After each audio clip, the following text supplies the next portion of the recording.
അസ്സലാമലൈക്കും. ഇണ്ടത്തെ ഞങ്ങളെ വീഡിയോ ആയിട്ട് ബിരിയാണി മസാല പൗഡർ എങ്ങനെ ആക്കറോ ചെന്നിട്ട് ഈ വീഡിയോ നിങ്ങൾ നോക്കൂ. ഇതേപോലെ നിങ്ങൾ ആക്കിയിട്ട് ബിരിയാണിക്ക് കപ്സത്തുക്ക് എല്ലാത്തുക്കും ഇറച്ചക്കറിക്ക് ഏതൊക്കെ വേണമെങ്കിൽ കിട്ടുമല്ല. നല്ലൊരു അടിപൊളി ഫ്ലേവറും അതേപോലെ ടേസ്റ്റും ആടും. 1 കപ്പ് കൊത്തമ്പരി, പാതി കപ്പിടത്തര ಬಡಸೊಪ್ಪು, 1/4 ಕಪ್ಪಿಡತ್ತರ ಶಾಜೀರ ಇಲ್ಲೆಂಗೆ ಜೀರ ಎಡತೆಂಗೂ ಆವಡು, 4-5 ಸ್ಪೂನ್ ಡತ್ತರ ಬ್ಲ್ಯಾಕ್ ಪೆಪ್ಪರ್. ಬಿರಿಯಾನಿಗೆ നെയ്ച്ചോറിಗೆಲ್ಲ ഇടറല്ലേ സ്റ്റാർ അത് ഒരു 6-7 എടുത്തോണ്ടേ. അതിൽ പിന്നെ കെത്തെ ഒരു 10 ರತ್ತರ എടുത്തോണ്ടേ. അതിൽ പിന്നെ എൽത്തരി ഒരു പിണ്ടിരത്തര എൽത്തര എടുത്തര. അതിൽ പിന്നെ ജാവിത്രി. ഇത് നല്ല കമ്മണം തണ്ട് കറിയും നല്ല ടേസ്റ്റും ആടും.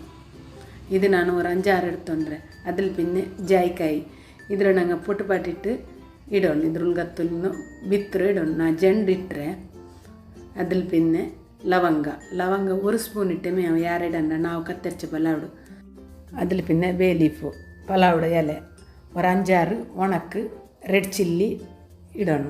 ಎಲ್ಲೊಟ್ಟಿಗೆ ಇಟ್ಟಿಟ್ಟು ನಂಗೆ ಮಿಕ್ಸ್ ಹಾಕಿಟ್ಟು ನಂಗೆ ಇದ್ರ ಬೆಚ್ಚಾಕೋಣ. ಬೆಚ್ಚ ಚೆಂದಿಂಗೆ ಗ್ಯಾಸ್ ನಂಗೆ ಕಂಪ್ಲೀಟ್ ಸ್ಲೋಲಿ ಬೆಚ್ಚಿಟ್ಟು ನಂಗೆ ಬೆಚ್ಚಾಕೋಣ. ಇಲ್ಲಂಟ ಕರ್ರಿ ಮಾತ್ರ ಟೇಸ್ಟ್ ಚೇಂಜ್ ಆವಡು. ಗ್ಯಾಸ್ರ ನಾನು ಕಂಪ್ಲೀಟ್ ಸ್ಲೋಲಿ ಬೆಚ್ಚಿಟ್ಟು ಇದ್ರ ನಾನು ಬರ್ತುಂಟುಲ್ಲ 4 ನಿಮಿಷ ಇಲ್ಲ 5 ನಿಮಿಷ അതിരാണ്ട് ಯಾರನಿಗೆ ಬರ್ಕಂಡ പിന്നെ അത് കളറും ഡിം അടിക്കരുത്. അല്ലമാർ ടേസ്റ്റും ചേഞ്ച് പണ്ട് പിന്നെ അത്ര ഒരു ഫ്ലേവർ കിട്ടില്ല. ಅದಕ್ಕಾയിട്ട് 4-5 ನಿಮಿಷത്തിൽ ಗ್ಯಾಸ್ നിങ്ങൾ ಆಫಾಕಿ ಹಿಂಗೈತೆ ವರ್ಕ നിങ്ങൾ ಹಿಂಗಂತ ಹಾಕಿಟ್ಟು ഒരു ഡಬ್ಬത്തിൽ വെച്ചിട്ട് കറിക്ക ബിരിയാണിക എല്ലാം ഇട്ടിട്ട് നിങ്ങൾ നോക്കൂರು. പിന്നെ നിങ്ങൾ അങ്ങോട്ടത് എന്തായാലും തേക്കൊമ്പറല്ല അത്ര കമ്മനും അത്ര ഒരു ടേസ്റ്റായിട്ട് ഇക്കറ്. നിങ്ങൾ ഇങ്ങനത്തതെಲ್ಲ ಔತಲೇ ಹಾಕಿಕೊಂಡಾയി ನಿಮಗೂ ഒരു ಖುಷಿಯಲ್ಲಿ അങ്ങോട്ടದ್ರಾಂಟಿ ಔತಲಾಕಿರೋದು ನಲ್ಲದಲ್ಲೇ. ಗ್ಯಾಸ್ ನಾನು ಆಫ್ ಹಾಕಿ ചപ്പയോ സ്പൈസസെല്ല മിക്സി ജാറിಗೆ ഇട്ടിട്ട് അതിൽ പിന്നെ 1.5 ചമಚ തത്തര ടർമറിക് പൗഡർ ഇട്ടിട്ട് ലിഡ് ക്ലോസ് ആക്കിയിട്ട് നൈസ് പൗഡർ ಹಾಕ್ಕೊಂಡಿದ್ರು ನಾನು. ഈ ടൈപ്പ് വരണം. നല്ല കമ്മനിടോ ಘಮ ആവുമ്പോഴത്തോ ബിരിയാണി മസാല ರೆಡಿ ಆಯ್ತಲ್ಲೇ. ಈ ವಿಡಿಯೋ ನಿಂಗೆ ಇಷ್ಟ ಆಯ್ತಂటే ಲೈಕ್ ಬಟನ್ ಪ್ರೆಸ್ ಹಾಕೋರು.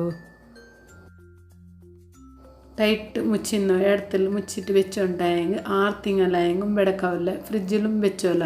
ഈസി ആൻഡ് ഹെൽത്തി റെസിപ്പിക്കായിട്ട് സബീനാസ് കിച്ചൺ ಫಾಲೋ ಹಾಕೋರು. ನನ್ನ ಚಾನಲ್ಗೆ ಸಬ್ಸ್ಕ್ರೈಬ್ ಹಾಕೋರು. ಮುಟ್ಟತ್ಲಿಂದ ಬೆಲ್ ಐಕಾನ್ ಪ್ರೆಸ್ ಹಾಕೋರು. ಈ ವಿಡಿಯೋ ಫ್ಯಾಮಿಲಿಗೂ ಫ್ರೆಂಡ್ಸ್ ಮಾರಿಗೂ ಶೇರ್ ಹಾಕೋರು. Thank you. ಬಾಯ್.